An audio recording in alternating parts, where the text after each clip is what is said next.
दुसऱ्या दिवशी का करतात आहात, या प्रश्नाचं उत्तर द्या. मग पारदर्शकता कुठे राहिली याचं उत्तर त्यांनी दिलं पाहिजे. आज आम्ही ही बाब आमच्या राष्ट्रीय नेतृत्वाने लक्षात घेतली. आज संघवीजी, आमचे वेणुगोपालजी, रमेश चन्नीतलाजी, माझी पण सही त्याच्यात राहणार आहे. अशा 5-6 लोकांचं एक डेलिगेशन आज मुख्य निवडणूक आयोगांना पण दिल्लीमध्ये भेटणार आहे. कारण की हे विषय गंभीर आहे. आम्हाला विरोधक आता सांगतात की हारले म्हणून हे करतात. आम्हाला हारण्याचं आणि जिंकण्याचं, समजा आम्ही जिंकलोय असतो आणि आमचं सरकारही येत असतं, पण या पद्धतीची तफावत असती तरी आम्ही निवडणूक आयोगाला प्रश्न विचारले असते. कारण की सेव्ह डेमोक्रेसी, लोकशाही वाचली पाहिजे, या मुद्द्यावर आम्ही आहोत आणि शेवट पण लढू. काँग्रेस पक्षाचा इतिहास या देशातल्या सगळ्या लोकांना माहिती आहे. स्वातंत्र्याची लढाई आम्ही निस्वार्थ लढलेली होती. देश स्वातंत्र्य म्हणून काँग्रेसने दिलं. डॉक्टर बाबासाहेब आंबेडकरांच्या संविधानाच्या आधारावर सगळ्यांना एक मताचा अधिकार आणि त्या मताच्या जनतेच्या भीतीमुळे सरकारला काम करावं लागत होतं. पण आज जनतेची भीतीच सरकारच्या मनातून बाजूला झालेली आहे. महाराष्ट्रामध्ये निकाल लागून आज 5-6 दिवस झाले, पण 5-6 दिवसामध्ये सरकारच अस्तित्वात नाही. शेतकऱ्यांचे प्रश्न अजूनही, त्यांचा कापूस खरेदी केला जात नाही, सेंटर सुरू झाले नाहीत, धानाच्या खरेदी केंद्र सुरू झाले नाहीत, सोयाबीन खरेदी केंद्र सुरू झाले नाहीत. शेतकऱ्यांना वाऱ्यावर सोडण्याचं काम झालं. मोठ्या प्रमाणात आत्महत्या शेतकऱ्यांच्या वाढत चाललेल्या आहेत. तरुणांच्या नोकऱ्यांचा प्रश्न आहे. महागाई रोज आभाळाला टेकत चाललेली आहे. आणि लाडक्या बहिणीचे जे काही मोठं प्रेम ते दाखवलं जात होतं, जो 50% लाडक्या बहिणींना आता पैसे मिळणार नाही अशा पद्धतीचं कामचलाऊ सरकार जे आता आहे राज्यामध्ये, या सरकारच्या माध्यमातून काढला गेलेला GR आपण पाहिलेला आहे.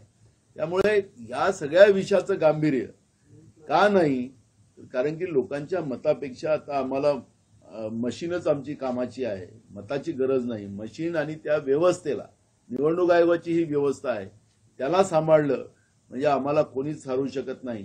ही जी भीती झालेली आहे हीच खऱ्या अर्थानं लोकशाहीला घातक आहे. आणि म्हणून आमचं आता याच्यावर एक मोठं, आम्ही याला न्यायालयीन पण लढाई लढवू आम्ही. आणि दुसरं, आज मुख्य निवडणूक आयोगाला आमचं जे डेलिगेशन राष्ट्रीय मिळायला चाललं, यामागचा उद्देशच आहे की निवडणूक आयोगाने या सगळ्या प्रश्नांचे उत्तर दिले पाहिजे. आम्ही न्यायालयीन पण लढाई लढू आणि ही रस्त्यावरची पण लढाई लढू. ही भूमिका काँग्रेस पक्षाची आहे. कारण की लोकतंत्र, लोकशाहीच आता धोक्यात आलेली आहे. आणि ही लोकभावना आहे. हे फक्त काँग्रेस पक्षाचंच मत नाही, हे जनभावना आहे.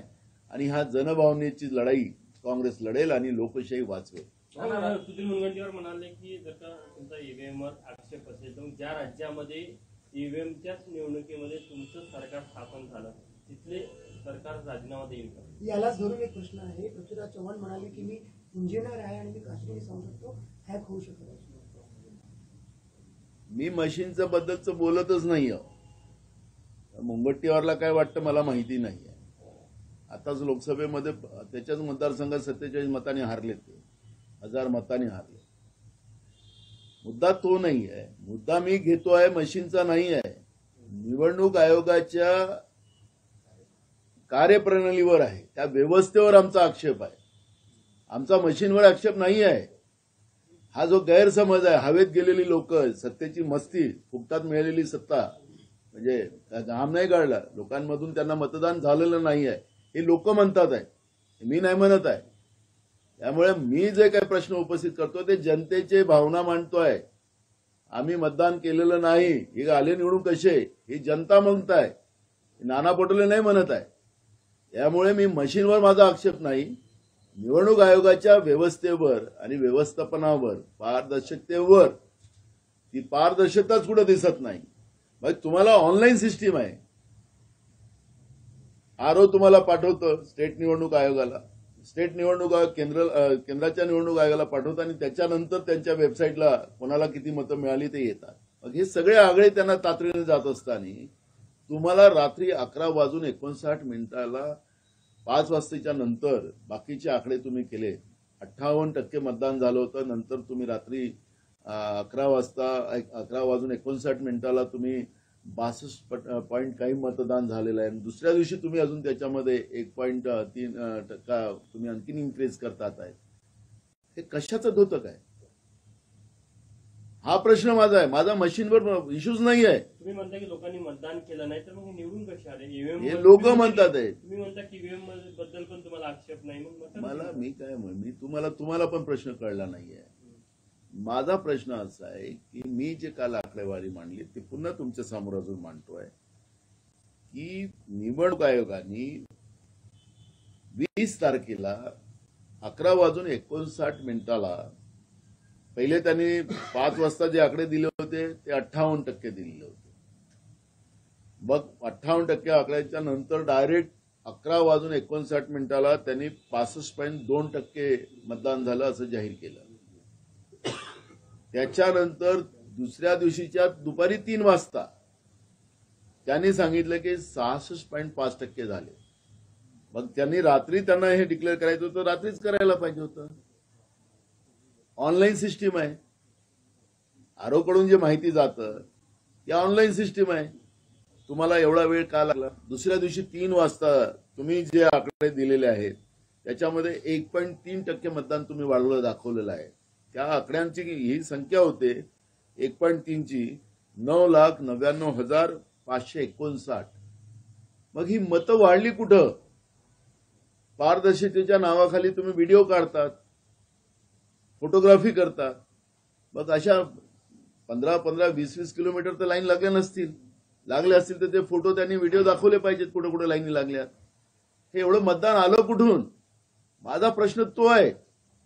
झारखंडचा हा उल्लेख करतात. झारखंडमध्ये जे उशिरापर्यंत त्यांनी डिक्लेअर केलं 1.9% मतदान वाढलेलं आहे. मग महाराष्ट्रामध्ये 7.5% मतदान कसं वाढलं? मी गोळ्याचा मी आता त्याच्यावर येतो, नंतर येईल डिटेल त्याच्यामध्ये. माझं निवडणूक आयोगाला जे माझे प्रश्न आहेत तो माझा अधिकार आहे. माझाच नाही तर राज्यातल्या प्रत्येक जनतेचा अधिकार आहे. तुम्ही या संदर्भात जन आंदोलन आम्ही सांगितलं ही आता आमची प्रक्रिया सुरू झालेली आहे. आम्ही न्यायालयीन लढाई लढू आणि रस्त्यावरची लढाई लढू. आम्ही दोन्ही करू. हे जो घोळ चाललेला आहे, लोकशाही संपवण्याचं पाप स्वतः निवडणूक आयोग करत असेल कदापि हे सहन केलं जाणार नाही. काँग्रेस ही लढाई आणि जनतेचा आवाज आणि लोकशाही वाचवण्यासाठी काँग्रेस लढेल ही भूमिका आमची आहे. हे कोण गट्टीवार वगैरे काय काय बोलतात, आम्हाला मशीनचा आक्षेप नाही. आमचा निवडणूक आयोगाच्या व्यवस्थेचा आक्षेप आहे. कमी ऐकायचं आणि जास्त बोंबलायचं त्यांची ती सवय आहे. त्यामुळे मला त्याच्यावर जायचं नाही, त्यांच्या विद्वत्तेवर जायचं नाही. माझा प्रश्न निवडणूक आयोगाला आहे आणि निवडणूक आयोगाने माझ्या प्रश्नाचं उत्तर, महाराष्ट्राच्या जनतेच्या प्रश्नाचं उत्तर दिलं पाहिजे. ही मागणी आमची आहे. काल अनेक चॅनलनी डिबेट केला. 85 ते 90% लोकांनी सांगितलं की नाना पटोले बोलते ते खरं आहे. त्याच्यामुळे जे काही आहे ही जनभावना आहे. नाना पटोलेची एकट्याची भावना नाही आहे, महाराष्ट्राच्या जनतेची भावना आहे. त्यामुळे या विषयावरचं गांभीर्य प्रत्येकाने घेण्याचं कारण आहे. चौथा स्तंभनी पण घेण्याचं कारण आहे. हे काही मशीनवर माझा आक्षेप नाही आहे. मी मशीनच्या बद्दल एक शब्द बोलत नाही आहे. मला हे मतं वाढली कशी याचं उत्तर निवडणूक आयोगाने दिलं पाहिजे आणि त्याची कारणं काय. वाढले मतदानाची टक्केवारी कुठेतरी काँग्रेसच्या फायद्याची असं काँग्रेसचे अनेक नेते मतदानाच्या टक्केवारीनंतर बोलले, भाजपवाले म्हणले आमच्या फायद्याची आहे. पण आता काय असं वाटतं? अहो, ती टक्केवारीचा विषय नव्हता. मतदान वाढले तर वाढल्याचे फायदे कोणाला होतात, कोणाला कमी मतदान झालं तर असं ते तर चर्चा होतच दर निवडणुकीत होतो. पण जे मी मुद्दे टेक्निकल या ठिकाणी उपस्थित केलेले आहे, ज्याला पारदर्शकतेचा आधार घेऊन निवडणूक आयोग आणि माननीय सुप्रीम कोर्ट वारंवार सांगतं की याला पारदर्शकता आहे या मशीनमध्ये. मग निवडणूक आयोगाच्या या व्यवस्थापनामध्येच आमचा आक्षेप आहे. निवडणूक आयोगाजवळ माहिती का नाही पोहोचली? निवडणूक आयोगाला रात्री 11:59 त्यांना जाहीर करावं लागलं. त्याच्यानंतर म्हणजे याचाच अर्थ तितक्यापर्यंत लाईन लागलेली होती. रात्रीचे मतदान 11 वाजेपर्यंत झालं असेल. 1 तास लागतं त्यांना बाकीचं जाहीर करायला. आपल्याला माहित, तुम्ही माध्यमातली लोक आहे, तुम्हाला माहिती असेल की 7 वाजता मतदान सुरू झालं. 9 वाजता त्यांनी किती मतदान झालं ते माहिती तुम्हाला दिली पाहिजे. यांनी 9 वाजता न देता ती 9:30 वाजता दिली. 9:30ची मग दुसरी 2 तासाची 11:30 वाजता दिली. असं करत करत त्यांनी अर्धा तास लेट करत गेले. शेवटची माहिती त्यांनी 5 वाजता दिली 58%च्या मतदानाची. मग रात्रीची तुम्हाला 11:59 काय देण्याचं कारण होती. आणि तेही समाधान तुमचं झालं नाही तर दुसऱ्या दिवशी 3 वाजता 1.3% मतदान वाढल्याची माहिती कशाला द्यायची गरज होती. हे मतदान कसं वाढलं, कुठले लोक लाईनमध्ये लागले होते, त्याचे व्हिडिओ आम्हाला पाहिजे. कुठल्या केंद्रावर होते, एवढं मतदान एका रात्री कसं झालं. 76 लाखाच्या वर मतदान झालेलं आहे, मी जे आकडेवारी सांगतोय. पण हे जे दुपारी 3 वाजता त्यांनी जे 1.3% मतं वाढवली, त्या मतदानाबद्दलचं विषय उपस्थित करतो. 9,99,513 मतदान जे झालेलं आहे ते कुठून झालेलं आहे, माझा प्रश्न तो आहे. माझा मशीनबद्दलचा प्रश्नच नाही आहे. आणि तो मुंगटीवर दुसरा इश्यू घेऊन ओढतो. अरे लोकशाही ही आज तुम्हाला फायदा वाटत असेल, पण हे काही दिवसानंतर हेच पाप चाललं. हे कोणाचेच नसतात, कर्मचारी अधिकारी ज्याचं सत्ता त्याचा डमरू वाजवतात. लोकशाही वाचेल तर आपण वाचू, देश वाचेल, एवढं प्रत्येकाने ध्यानात ठेवलं पाहिजे. एवढीच भूमिका आमची आहे. आणि आम्हाला माध्यमालाही सांगायचं आहे, मी आकडे जे मांडले तुमच्याकडे आकडे आलेले आहेत. हे काय मी माझ्या घरून आकडे दाखवले नाही आहेत. हे आकडे जे आलेले आहेत त्या आकड्यांच्या बद्दलचं आम्हाला स्पष्टीकरण निवडणूक आयोगाने द्यावं. आणि काल रात्री त्यांनी जे ट्विट केलेलं आहे, आम्ही मतदान वाढवलेलं, आम्ही फार मोठं काम केलेलं आहे. मतदान जे लोकांनी मतदान न करता तुम्ही मतदान वाढवलंय. म्हणून ह्या सगळ्या प्रश्नाच्या बाबतीत आज आमचं केंद्रीय नेतृत्व पण आज निवडणूक आयोगाला भेटणार आहे. आणि आम्ही ही लढाई न्यायालयीन पण लढू आणि रस्त्यावरची पण. माहितीने बटिंग तो कटिंग असे मुद्दे ते जाऊ द्या, त्या आम्हाला त्या विषयावर आज बोलायचं नाही. मुस्लिम मतदार आम्हाला त्या विषयावर बोलायचं नाही आहे. भाऊ, आपण कार्यप्रणालीवर निवडणूक आयोगाचा प्रश्न विचारलाय, तर दुसरीकडे काँग्रेसमधूनच तुमच्या कार्यप्रणालीवर प्रश्नचिन्ह उपस्थित करताय. बंटी शेळके यांनी आपल्यावर आरोप केले आरएसएसचे एजंट असल्याची काय प्रतिक्रिया? त्याचा नंतर मी करेल. मी आज विषयावर कुठल्या विषयावर आहो, मी माझा विषय लोकशाही वाचवण्याचा आहे. ते संघटनेतला विषय आहे. त्याचं काय करायची औषध नंतर करू आपण. मी लोकशाहीच राहिली नाही तर मग काय करणार. मी लोकशाही वाचवायचा विषयावर चर्चा करतोय. माध्यमांनी हे गांभीर्य लक्षात घेतलं पाहिजे. माध्यम हे आकडे, मी आकड्यावर जातोय, निवडणूक आयोगाचे आकडे आहेत, माझे नाही. आणि म्हणून मी तुम्हाला सांगत आहे की या आकड्यावर जिथपर्यंत कोण कुठल्या याच्यात राहतात. आज भाजपमध्ये जवळपास पार्लमेंटमध्ये 65% लोक काँग्रेसचेच आहेत. त्या विषयावर मला आत्ता जायचं नाहीये. मी लोकशाही वाचवण्याच्या या गांभीर्यावर या ठिकाणी आज महाराष्ट्रामध्ये खूप सारे काँग्रेसचेच लोक त्यांनी पक्षात घेतले आणि त्यांना आमदार केलं. तो त्या मुद्द्यावर आज मला जायचं नाहीये. त्याच्यावर चर्चा आपण नंतर करू. लोकशाही वाचेल तर देश वाचेल. आज लोकशाही धोक्यात आलेली आहे. कुंपणच शेत खाते आहे. निवडणूक आयोगच कुंपण आहे, तेच शेत खाऊन राहिलेलं आहे. आणि हे गंभीर प्रश्न आहे. या गंभीर प्रश्नावर या सगळ्या चिल्लरबाजीच्या व्यवस्थेमध्ये जाण्यापेक्षा माध्यमांनी मी जे तुमच्या माध्यमातून निवडणूक आयोगाला, म्हणून निवडणूक आयोगाने काल रात्री पुन्हा ट्विट केलं की आम्ही वाढवलं. मी त्यांना विचारतोय ना की तुम्ही दुपारी 3 वाजता 1.3% मतदान वाढवलं, 9,99,359 मतं वाढली. ते कुठून वाढली, कुठल्या काय तुम्ही त्याची नोंद कुठून आणली, हे प्रश्न तर विचारलेच पाहिजे ना. याचं उत्तर तर मिळालं पाहिजे. नाही तर तुमच्या मताचा अधिकार काय.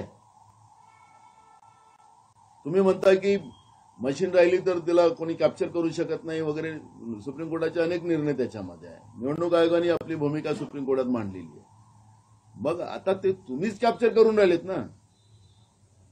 तुम्ही कॅप्चर केलेले मत आहेत. तुम्ही आपल्या हाताने ठप्पे मारलेत का, बटना दाबल्यात का. हे अनेक प्रश्न या ठिकाणी निर्माण झालेले आहेत. या प्रश्नाच्या गांभीर्याला सगळ्यांनी समजलं पाहिजे. माध्यमांनाही माझी विनंती आहे की हा इश्यू गंभीर आहे. हा हारण्याचा आणि जिंकण्याचा इश्यू नाही आहे. हा इश्यू या लोकशाहीला वाचवण्याचा आहे. निवडणूक आयोग हे पारदर्शक नाही असा माझा दावा आहे, आरोप नाही. आणि म्हणून या सगळ्या गोष्टीची सखोल चौकशी व्हायला पाहिजे. माननीय सुप्रीम कोर्टाने सुमोटो या सगळ्या विषयाचं दखल घेतली पाहिजे. ही भूमिका आमची आहे, हारण्या जिंकण्याची नाही. 2 वर्ष त्यांना लागले अपात्र आमदार करायला, अजून नाही झाले. निकाल दुसऱ्या निवडणुका लागल्या, पण ते 2 तासात निपटवलं त्यांनी. पण गांभीर्य हे जे आहे ते गांभीर्य आम्ही माननीय सुप्रीम कोर्टाचा एक नागरिक म्हणून, एक काँग्रेस पक्षाचा अध्यक्ष म्हणून नाही, एक नागरिक म्हणून मी हाक मारतो आहे. सुप्रीम कोर्टाने दखल घेतली पाहिजे की हे आकडे कसे वाढले. ऑनलाईन सिस्टीम आहे, काही याच्यानंतर जात नाही टेलिफोनिक. पहिल्याच्या काळात जायचे टेलिफोनिक, आता तर सगळं ऑनलाईन सिस्टीम आहे. मग हे एवढा उशीर लागण्याचं कारण काय? दुसऱ्या दिवशी आकडे देण्याची कारणं काय? सगळे प्रश्न आहेत. कुठेही नव्हत्यात, त्याचे व्हिडिओज दाखवले पाहिजेत. मी हरलेल्या सगळ्या आमदारांची काल मिटिंग घेतली. त्यांना विचारलं तुमच्या मतदारसंघात किती वाजेपर्यंत मतदान झालं. ते कोणी 7 वाजतापर्यंत संपलं, कुठल्या 8 वाजता संपलं, संपलं मतदान. हे जवळपास रात्री 12 वाजे तुम्हाला आकडे देण्याची कारणं काय? 10 वाजता का नाही दिलेत? लोकसभा निवडणुकीचा एक तोच निवडणूक आयोग होता, विधानसभा निवडणुकीची तेच प्रोसेस होती. तुम्ही जे अर्धा तास लेट जे म्हणताय की 9 वाजताची आकडेवारी 9:30 पर्यंत, तीच प्रोसेस त्यावेळेसही होती. मी तुम्हाला 2 राज्यातल्या निवडणुका एकसोबत झाल्या, झारखंडमध्ये झाल्या. इथं 1.5% मतं वाढली फक्त. इथं 7.5% मतं कशी वाढली? मतदान झालं.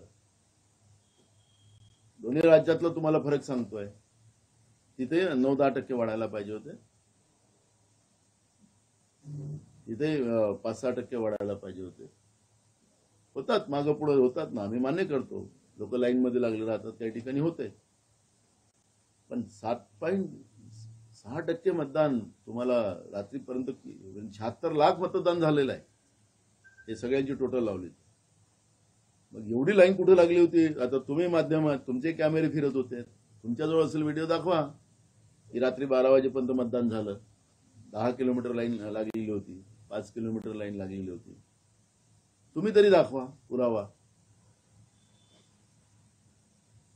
बूथ कॅप्चरिंग निवडणूक आयोग करतोय का आता हा प्रश्न निर्माण झालेला आहे. हा माझ्या प्रश्नाचा महत्वाचा मुद्दा आहे.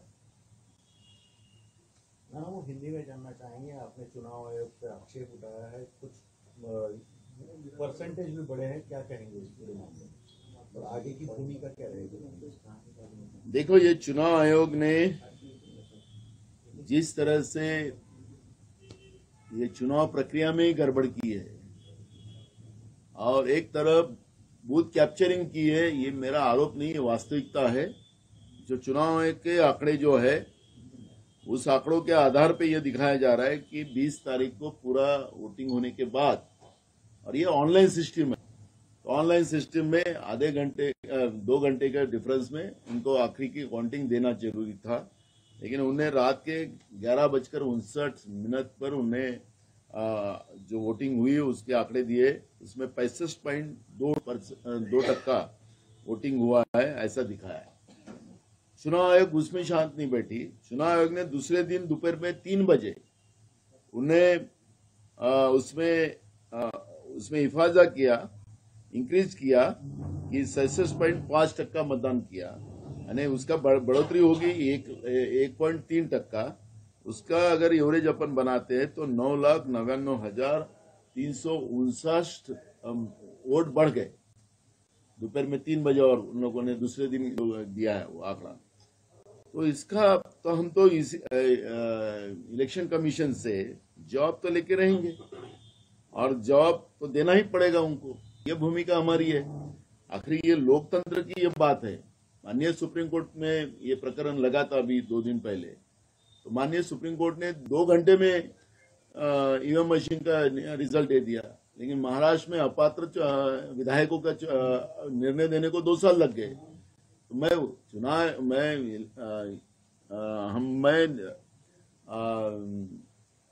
न्यायालयीन व्यवस्था के आक्षेप नहीं लेना चाहता, लेकिन मेरा ये कहना है कि लोकतांत्रिक व्यवस्था में ये जो खतरा पैदा हुआ है, और चुनाव आयोग बूथ कैप्चरिंग खुद कर रही है, इसका अर्थ वो लग रहा है. तो मेरी मांग है न्यायालयीन व्यवस्था को कि ये सुमोटो प्रकरण अपने कब्जे में लेना चाहिए, और जो आंकड़े हैं वो आंकड़ों के बारे में उनसे पूरी मालूमात लेना चाहिए. ये मांग हमारी है, और हमें विश्वास है न्याय प्रक्रिया के ऊपर कि न्याय प्रक्रिया इस बात को ध्यान लाएंगी और इसको सुमोटो अपने कब्जे में लेंगी और ये पूरी डिटेल, क्योंकि आज अविश्वास जो लोगों का इस प्रक्रिया पे हुआ है, तो इसके बारे में न्याय व्यवस्था ने ही उसको जस्टिस देना चाहिए, ये मांग हमारी है। और ये लड़ाई हम आज हमारे कांग्रेस पार्टी की कुछ लीडरशिप चुनाव आयोग से मिलने वाली है, उन पर निवेदन देने वाली है कि आपको इसके डिटेल्स हमें चाहिए, नहीं तो हम न्यायालयीन भी लड़ाई लड़ेंगे और रास्ते की भी लड़ाई लड़ेंगे। ये भूमिका कांग्रेस पार्टी की है। कल समीक्षा बैठक हुई है, उसमें कई लोगों ने आप पे भी इल्जाम लगाए हैं, आपके ही नेताओं ने, कि आप संघ की तरफ से काम करते हैं। देखो, ये इशू बात का है, वो संगठन का इशू है, उसका जवाब हम समय के आधार पर बराबर दे देंगे, उसमें कोई टेंशन नहीं।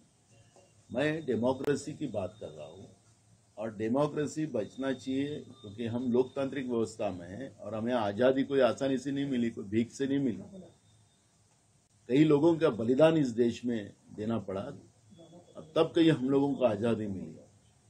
और लोकतांत्रिक व्यवस्था के आधार पर आज लोकतांत्रिक व्यवस्था का ही गला घोटने का काम चुनाव आयोग कर रहा होगा, तो ये गंभीर भाव है।